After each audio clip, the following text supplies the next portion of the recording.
Well, welcome, Jason. Thank you for coming on to the AT Collective. How are you? Thank you, Karen. Yeah, really good. Thanks. It's an absolute pleasure. So good to have you here today. Now, I'm very excited to have Jason Lowe with us today, and I'm going to read his bio because it is a little bit of a storytelling, so I'd love to read it. Jason's written driving a van on and off ferries in the Orkney and Shetland Isles of Scotland, catching a bus past St Paul's Cathedral in London on the way to work each day, travelling to see clients in all corners of New South Wales, including hopping on a dive boat, seeing clients at a ski resort, meeting Prince Harry and Nicole Kidman. Jason never imagined he would do any of these things in the course of his working life as an OT. Jason is highly trained and experienced in equipment prescription, having worked in children's hospitals, seating clinics, and for equipment suppliers. He works with people of all stages of lifespan, from young children to older adults. He's attended and presented at national and international conferences in pediatrics, seating and wheeled mobility, and provided hands-on education on wheelchair propulsion, pressure care, and wheelchair scripting. Jason runs Equip OT, based in the Macarthur region of southwest Sydney, and continues to support people with specific AT needs, such as powered and manual wheelchairs and pediatric AT. So welcome to the show today. Thanks, Karen. Sounds like fun. So you have met some incredible people in your journey, sounds like. Yeah, I think everyone's incredible, right? You meet all sorts, and I think that's the biggest pleasure about what we do. Yeah, that's so good. And yeah, everyone has a journey and a story to tell, don't they? Yeah, and I thought I'd tell you a bit of the story because, sometimes it can get a little bit boring. We just do a fairly regular job. We're not sort of famous. We don't sort of sit in the limelight, but sometimes there's just some interesting things along the way that we can share. So you weren't in the tabloids with Prince Harry? Not at all. It was actually, I think it was his very first sort of royal engagement. I was at Great Ormond Street, which is a kids' hospital in London, and I think his mother opened up one of the wings or something. And as his first thing, they thought for a young lanky, I don't know, he must have been 16 or something. It might have been a really good way for him to start with some friendly kids and friendly hospital staff that'd look after him.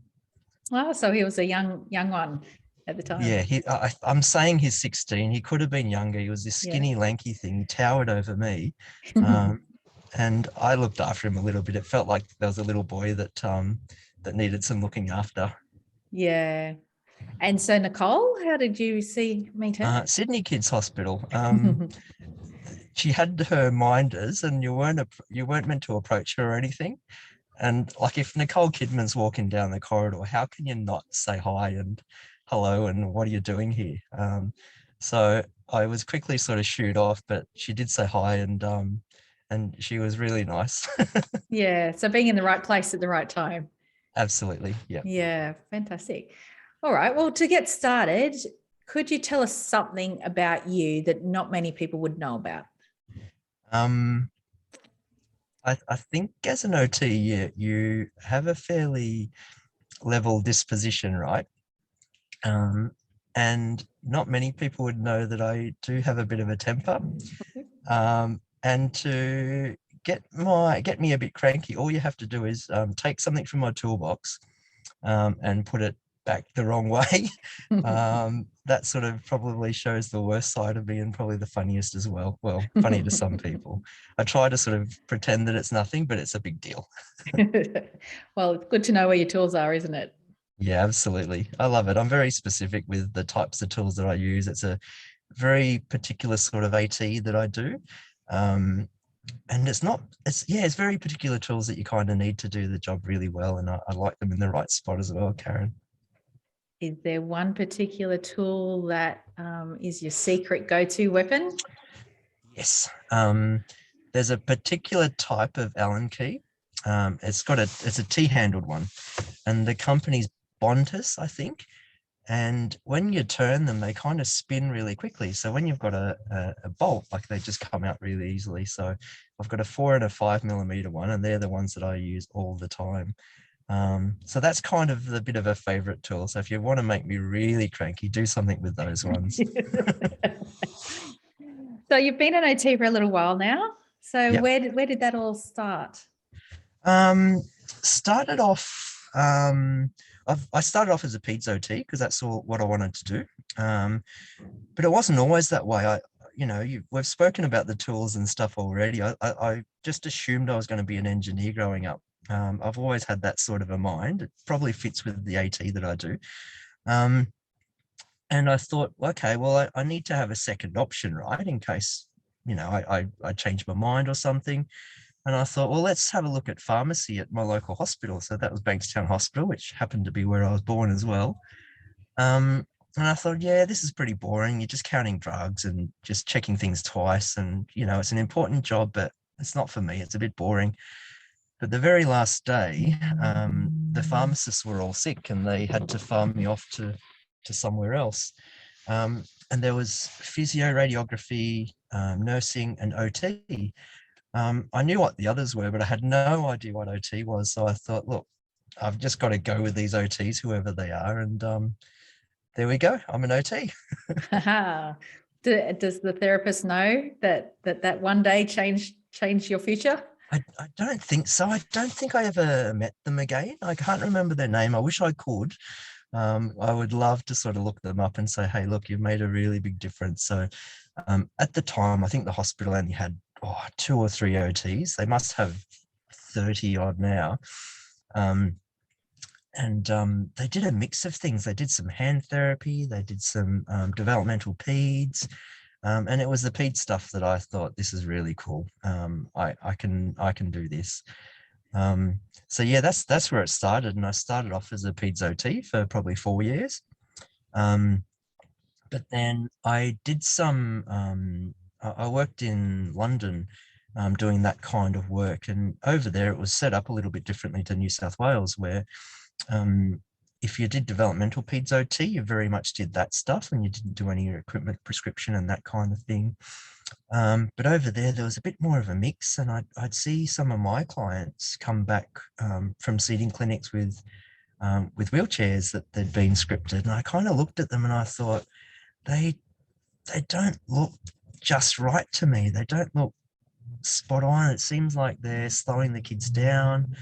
I was a bit younger and I was probably less humble than I am now. So I thought I could do a million times better than this, Karen. So I kind of gave it a go. Like I was into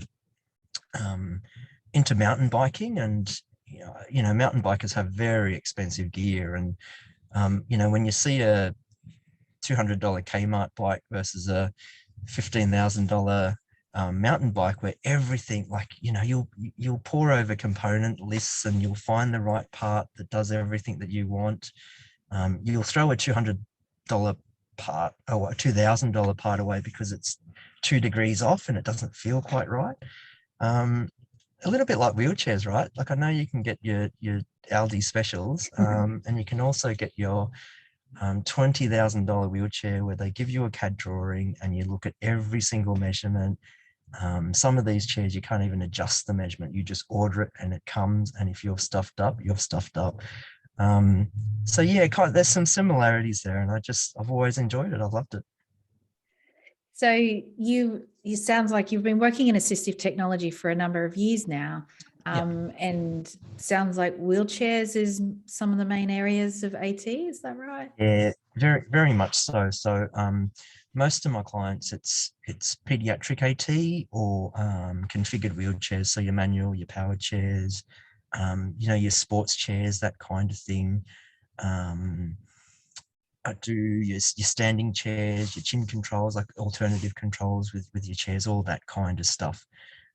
So yeah, just interesting and fun. And I think it's probably the first 4 years I did developmental peds, and then from there it's sort of more and more into AT. So I worked at Sydney Kids doing their neuromuscular their clinic, and that's kind of really what got me into the sort of AT side and regularly scripting. The powered wheelchairs, the manual wheelchairs, that kind of thing. So you've explained that with thinking about engineering, and that's probably the way your brain kind of ticks over, and then you went into this profession and you kind of fell into it in some ways. But why do you do what you do? I I love it. I think like to sort of get a little bit deep, when I was 18, like you talk to engineers. I was offered a what do you call it? I think it was like a traineeship, where you do your degree for 6 months and then you work for 6 months with BHP. And I thought, oh, this will have me set for life. Like, it was a double degree type thing, and it was 6 years, and you got paid while you were doing it. And I thought, this is brilliant. This is what I've wanted forever. And I kind of, at that age when you're sort of 16, 17, 18, you kind of develop a bit of a conscience about the world. And I thought, well, digging holes in the ground and selling metal and making metal and doing that kind of stuff, I'm not really making the world a better place. And with this OT thing, it felt like, I think there was two things. It didn't feel like there was anything that I could do in this job that would compromise any of my values or ethics. And I didn't feel that same way with some of the other job opportunities that would come up. So things like working for a petrochemical company, reading about how they would exploit communities and that kind of thing. I didn't want any part of that. So that's probably the real reason. I'm getting a little bit emotional because I'm thinking about my kids, Karen. I get like sometimes when you have those sort of days where the kids will see that I'm frustrated and tired. If I've been writing AT requests all day and it's the second day on the same request, and I've been quiet in my office and they know not to disturb me, I'll often get that question from them where they say, Dad, do you like your job? And you kind of answer it honestly, and you're going, yeah, actually, I kind of love it. And you tell them what you did, and it might be that little kid with the wheelchair that they can't stand up to reach something from the cupboards. And you say, look, I've spent all day, like I've spent sort of hours and hours trying to justify why this kid would need this piece of equipment. And it's my youngest daughter. It's always your youngest one that gets you emotional, isn't it? Like I'll say to her, like, last thing before bed, this is what I've done. And sometimes it's a bit hard. And I'll say, well, what do you think of that? And she goes, that's good, Daddy. And when your kid sort of approves of you, not that I'd ever feel like the sort of person that feels like I need approval from anyone. It's really nice, and sort of to make that sort of difference in the world, and to do something that is that rewarding and that you love doing. You've got your bad days, those AT report writing days, but yeah, that's pretty cool. That's really insightful from a young, person so young. When you like, I don't know if you look back at it now and go, that is really young to just take a stand and say, I want to make a difference in this world. Yep. It's amazing. I'm proud of what I do, and I'm proud of the person I am and the kids that I'm bringing into the world.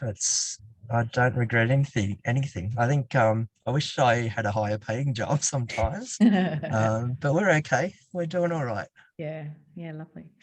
So I don't know how to answer this one, get you to answer this one, but is there the most rewarding piece of assistive technology or something that's happened in your career, and why is it so rewarding to you?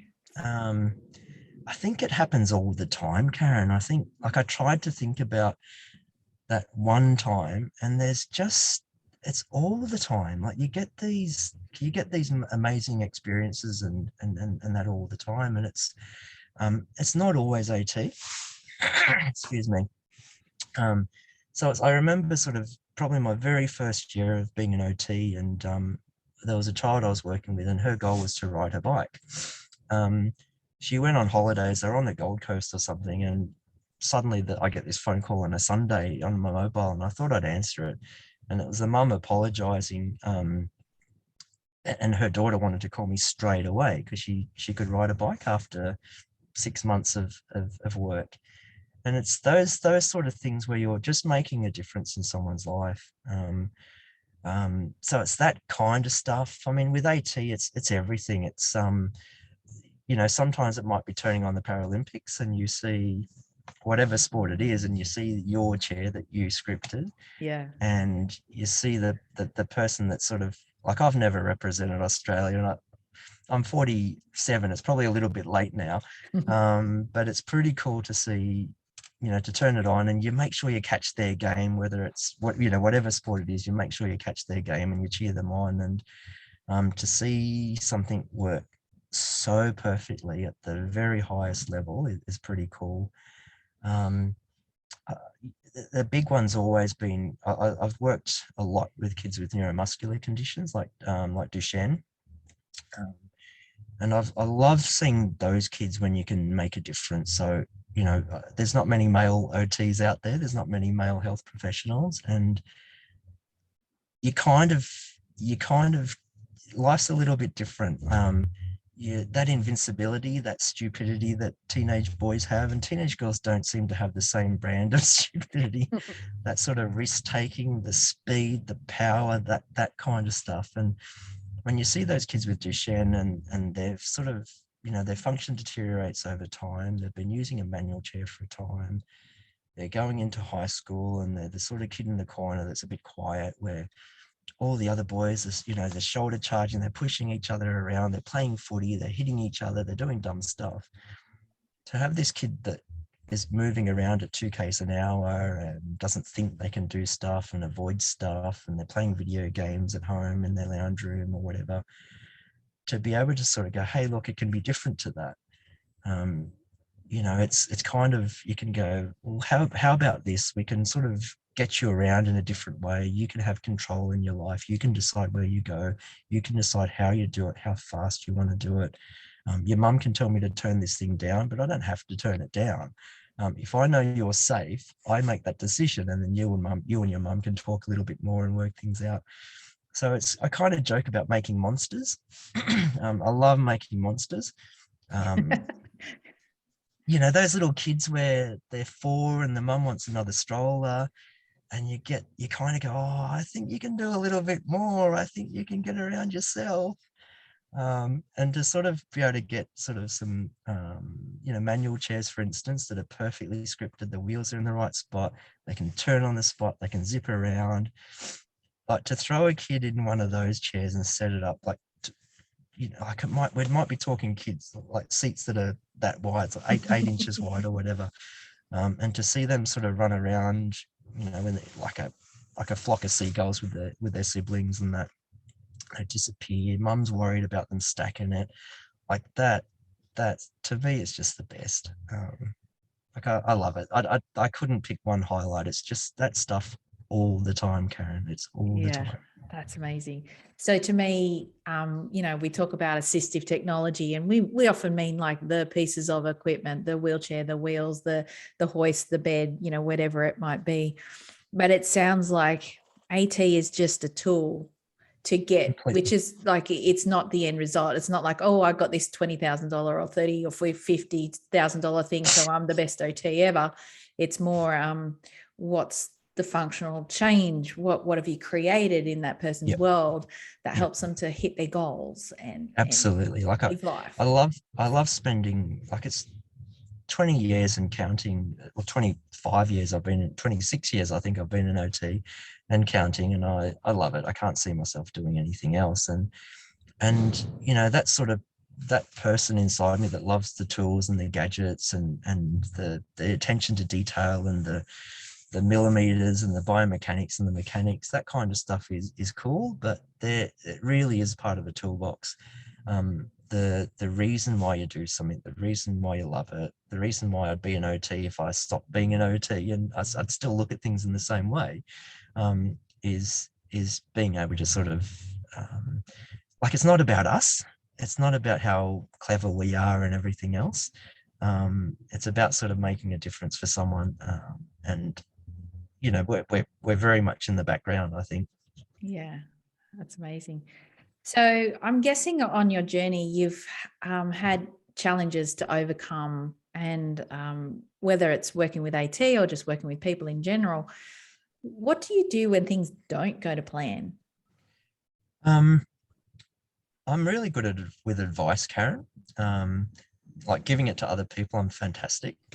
Taking it, I'm pretty terrible. I kind of think, you start with the plan, and I don't love it when things don't go to exactly how I plan.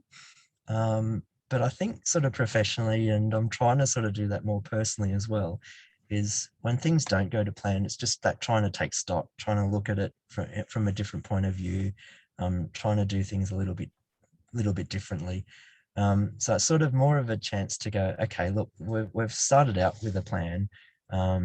Let's take stock. Let's look at it again. Let's see what we can do, because we live in an imperfect world. We deal with imperfect people. I'm not perfect all the time. It's looking at things in a different light and trying to sort of trying to be that person sometimes that can bring a little bit of calm to that situation. So for a newer therapist trying to get into the field, I guess I'm just trying to get the message that there are challenges along the way, but that's normal for even you who've worked so long in the field. Completely, and it happens all the time. Like it's every single case, every person I deal with, is not everything sort of happens exactly how you like. And I think if I was to give any advice, it would be to plan as much as you can and plan as well as you can, and don't skip that. Like do the absolute best you can and always do the best you can, even when your skills sort of develop. But it will sort of change over time. Don't take shortcuts, but do know that it will change over time, and that's okay. That's a part of it. It's not the end of the world at that point. It's just a point that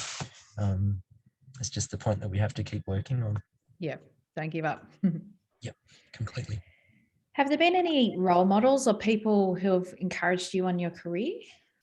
I think I'm a bit indecisive. I can't pick out sort of one particular example of those sort of things, but I think that the common thread is people that have shown you encouragement at the right time. I can list a bunch of OTs. I could list 100 names that have been fantastic at different points in time, but it's kind of like, your very first job when you walk into the office, it's that one OT that goes, well, here's the tea cupboard, there's the toilets. My first job was in Bathurst, so I moved out of home and I didn't know anyone, and it was like, well, here's the pub, we're going to the pub on Thursday night. It's those sort of people. I was 22 and away from home, and I lived a very sheltered life with a very let's say a mummy that was very much a mummy, and I might have been that boy that was her boy. So sort of, having the head of department being, a mum of people your age, giving you a bit of advice or some hints about how to be a pediatric OT and how our parent might sort of see things as being, those sort of things are fantastic. Or actually, one example that's a really good one is I think of Margot Lilly, who runs Lilly Rehab in Sydney. Fantastic OT, does a lot of spinal stuff. She does case management with eye care. I was on a family holiday at the Royal Mint in Canberra, and I saw this little kid. He's running around. He's just got so much energy. And I was taking a selfie of my family. And he goes, oh, I can take that photo of you. I had no idea who this kid was. And Margot Lilly comes up, oh, I'm sorry about my son. And she just sat down with me, her and her husband, and gave me so much advice about setting up my own practice. This is probably about 4 years ago now. And for those sort of things, as much as you say thank you to someone, that sometimes they don't sort of realize how thankful you are and how you're thankful forever. So, I've mentioned one name in Margot. There's so many people. There's I could name 100 people. I really could. From what you've described, it sounds like community is important. Yeah. Not going completely. out just on your own and just being alone, even if you're a sole practitioner. Yep. You've got to connect, don't you? Yep. And really, I mean, you look at I've I talk to a lot of people that run their own businesses as sole practitioners or have small companies or big companies, and they've all freely given their time to help. And it's things like, oh, hang on, are they helping a competitor, or am I going to be a competitor to them? And not at all. Like there is this sort of fantastic community with what we do, and there's space for all of us. And it's fantastic sometimes to be the person that can help someone else as well. So we were both on a panel at ATSA together, and that's the first time I put my hand up for OT to help anything with OT Australia. And I kind of just thought, look, there's so many more experienced people than me. There's so many more people with more letters after their name or that are more well known. And I thought, actually, this is the time. Like I've done it for so long. I've got sort of my slant on things, and that could really help some OTs out there, whether they're more or less experienced, or whether they're brand new, or whether they, particularly the sort of newer therapists that are struggling with everything at the moment with OT world. I think it's a lot harder than it's ever been. And yeah, there's that community, and we can all sort of do stuff together. It doesn't have to be a competitive environment. There's space for all of us. Yeah, that's excellent. All right. So is there any one sentence advice you would give to someone interested in working in assistive technology?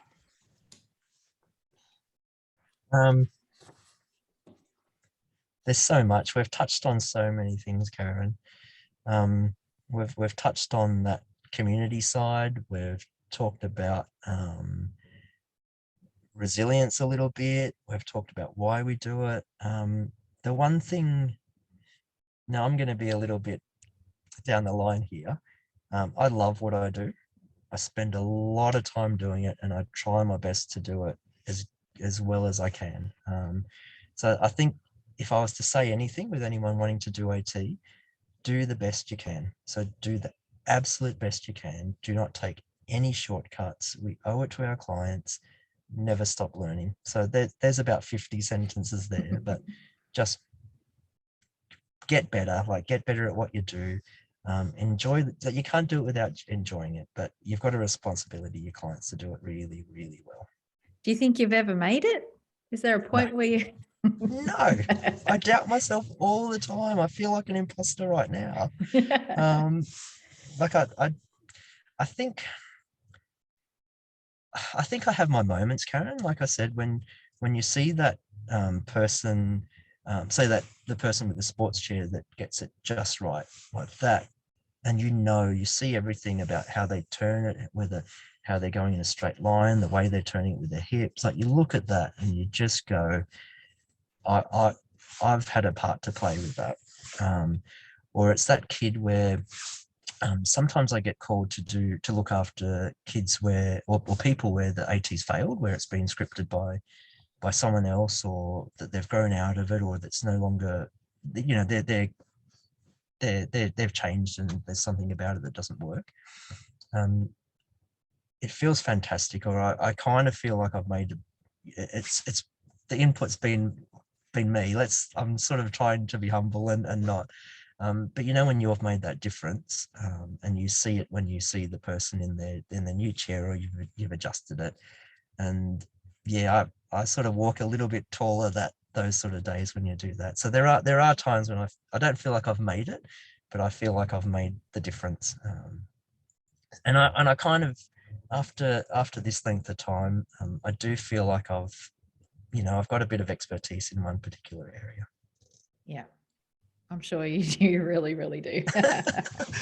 That's me bragging there. I'm sorry, Karen. That's as much. It's not about bragging. It's about actually acknowledging your experiences, and it doesn't happen overnight. If you said that when you were 18, I would say that's bragging. But now it's okay to say, look, you've changed this many people's lives, probably thousands of people. And it is an absolute passion. Like I said, we've got a responsibility to get better at what we do, and that doesn't happen overnight, but you work hard and you do well. Yeah, amazing. If you could talk to everyone in the world for 2 minutes, on a radio station or something like that. Is there anything you'd like to say?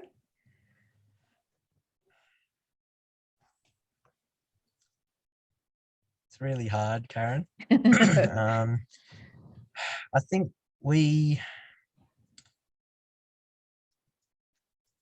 see stuff that's imperfect, don't we, with what we do. There's no sort of, and there isn't kind of a perfect. There's a goal that we work towards. It's trying to make things better. The one thing that personally I'm really passionate about, and it is linked a little bit with what I do. Like I'll routinely script equipment where a wheelchair, for instance, where there's parts that come from the US and from the UK and from New Zealand and from Mexico, and we'll get that in 12 weeks. Like it'll come to us in 12 weeks, and with a little bit of skill, with a little bit of the plan sometimes not working, and we work it out, we work through it. Sometimes we can make this stuff make a big difference to someone's life. It always strikes me that we can ship goods around the world freely, and we get upset if it takes longer than 3 months, if a part's sort of stuck in at a border or at a port, or it's not let in from one country to another. We get upset about those sort of things. I think what really upsets me, and I think what we can all do a lot better with, is when there's people stuck between borders, and when there's people that can't get away from trouble. That really bothers me. I think when you're in the business of trying to help people in need, when we see people like asylum seekers, like refugees, be stuck where they are for a long period of time and not valued as people, or not valued like they should be, that I find heartbreaking. When I can, I've worked for Paraquad before, and fairly recently. In the past, when you hear about people with spinal cord injury, rattling cans for money for charity and doing that kind of stuff and not being valued for the people that they are, this feels the same to me. I think I would love to see the world do a lot better with seeing the value in every single person and allowing that person dignity to be who they are. That's beautiful. And I guess we're in such a privileged place in the roles that we play. We get in to see people who a lot of people might not even see. Some people don't leave their homes because of fear of, who knows, there's so many different things, whether it's, we're talking refugees or we're just talking about someone with something like a spinal cord injury. It does, I guess, help you to not take life for granted and not take anything for granted, really, of just saying it is a privilege, the place that we get to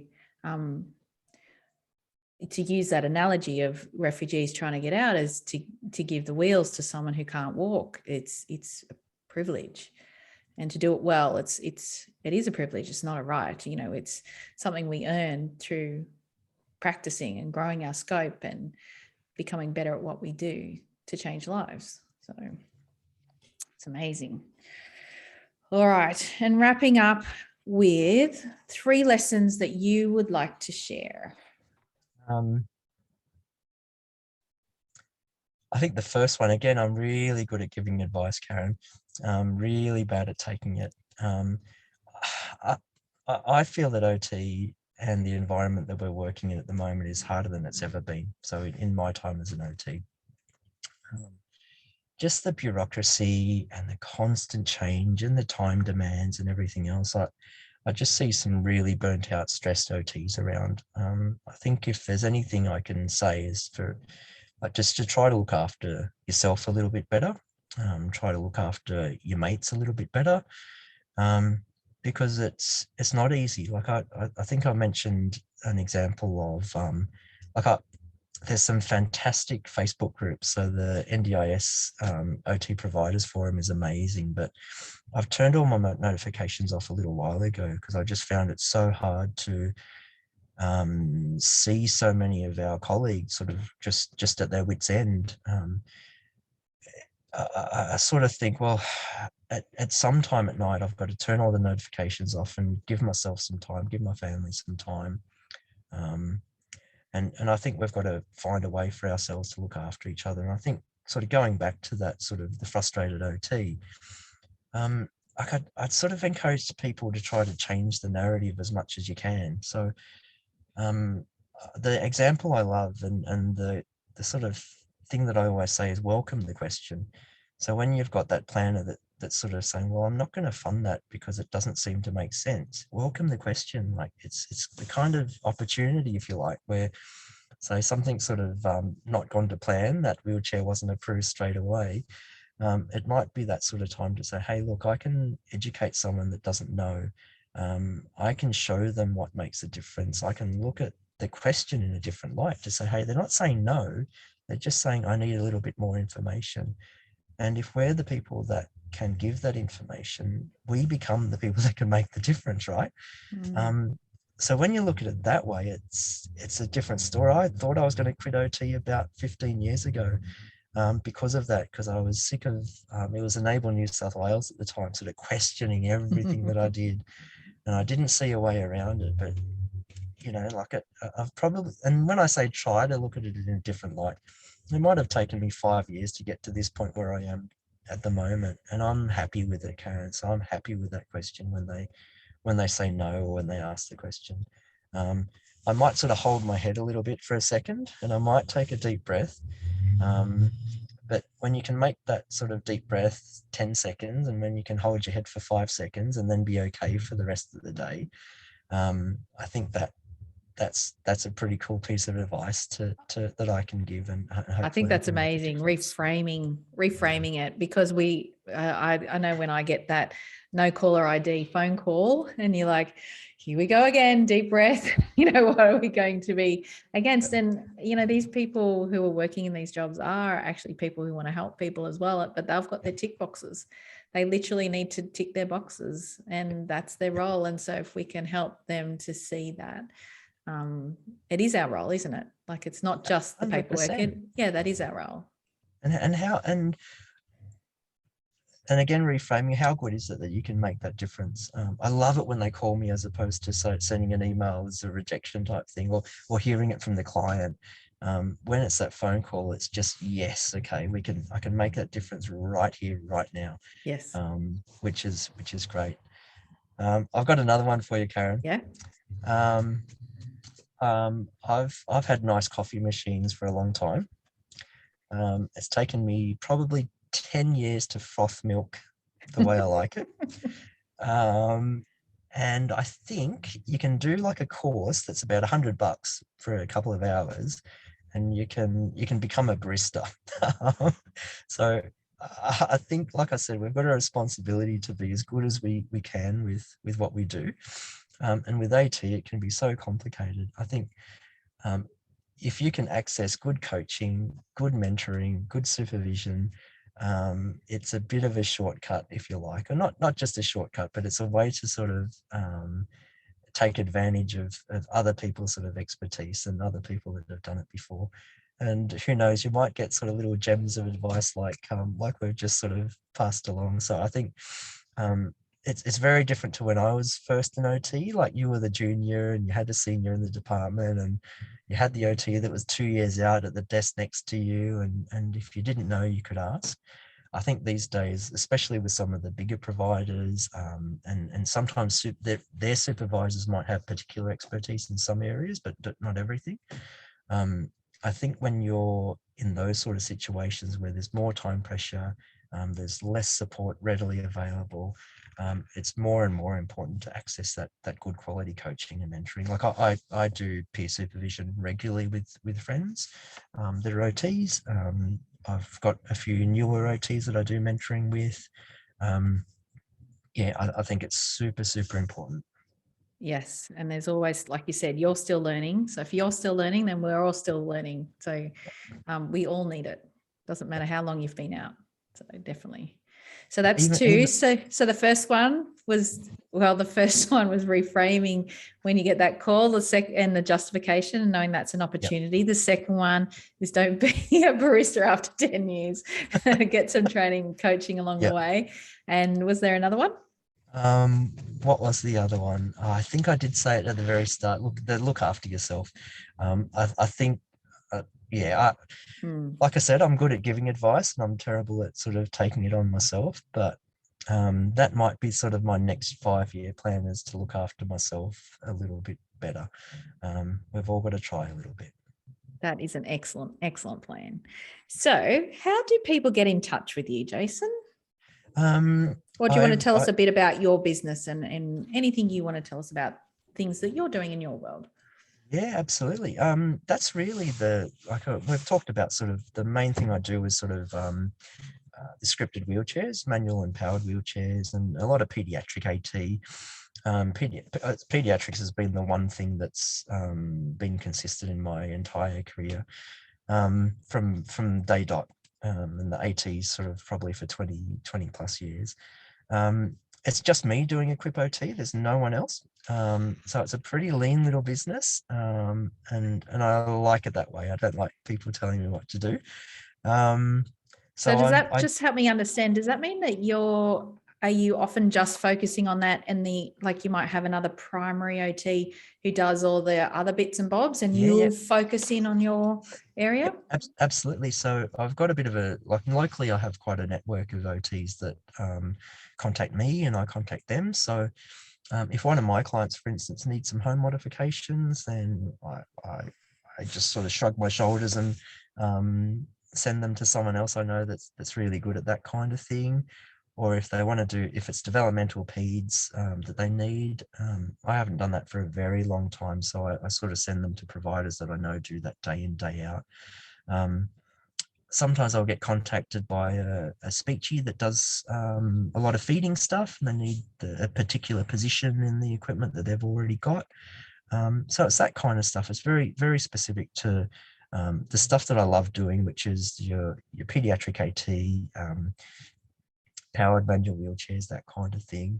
I'll occasionally do like the functional capacity assessments for my clients, but typically if it's a new person that calls me and says they need a functional capacity assessment, I tend to refer them on to another OT that I know. So we talked about community. That's very much sort of how I see myself fitting in.